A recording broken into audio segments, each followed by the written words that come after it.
We are going to go over how to find your squat stance and depth. Keep in mind that this looks different for everyone, so don't worry about whether you feel like your stance is wide or too narrow, or sometimes one foot can be turned out more than the other. It's about finding what works for you. So these can vary based on your hip mobility as well as your anatomical structure. So keep that in mind as we go through this. The first thing I'm going to have you do is actually come down to all fours. So you're going to come down to a kneeling position, hands underneath the shoulders and your knees outside the hips. In general, you want your feet to be about shoulder width apart, but again, that's going to vary based on you and how you feel with it. So when you set up into this position on all fours, you're going to tuck the toes under, get the knees about underneath the hips, and from here you want to make sure that you're maintaining that neutral spine. So you have that S curvature, a little curvature here in the low back, and this is what we're looking to maintain as we go through this movement.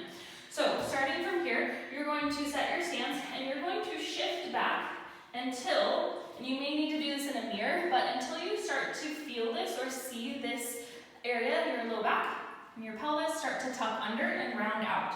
Either that, or if you're getting any pinching in the front of your hips, that's closing angle joint pain. It means tissue, something is being pinched in the joint. You can damage it if you push through it. So if you feel that while you're squatting, or as you're doing this exercise, don't push through that. Be aware of that, and we're going to try and work around that. So if you feel that, a couple things that you can do is take your stance a little bit wider. Sometimes that'll open and give you more space in the joint to get down a little bit deeper.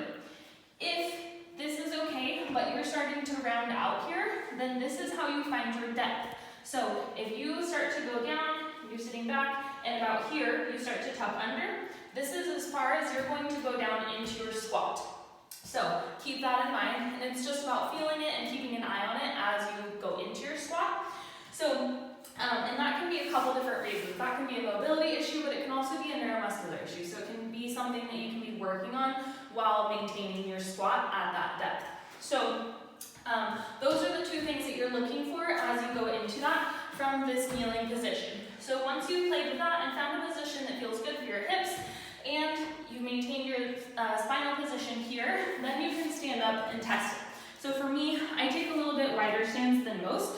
I think it's because of my hip structure, but for this, so I'm going to take a stance about this wide, a little bit wider than shoulder width, toes pointed slightly outward, and work into my squat here. So this is about my depth before I hit the end of my mobility here. My pelvis starts to tuck under. So if you look from the side, I go down into my squat, and about here, I can feel my pelvis start to round out. So this is where I go to squat as far as I can maintain my mobility. If I bring my feet in here and start to squat, I get pinching in the front of my hips. So that's why I take a much wider stance than most. Again, that is up to you personally. So play with those two things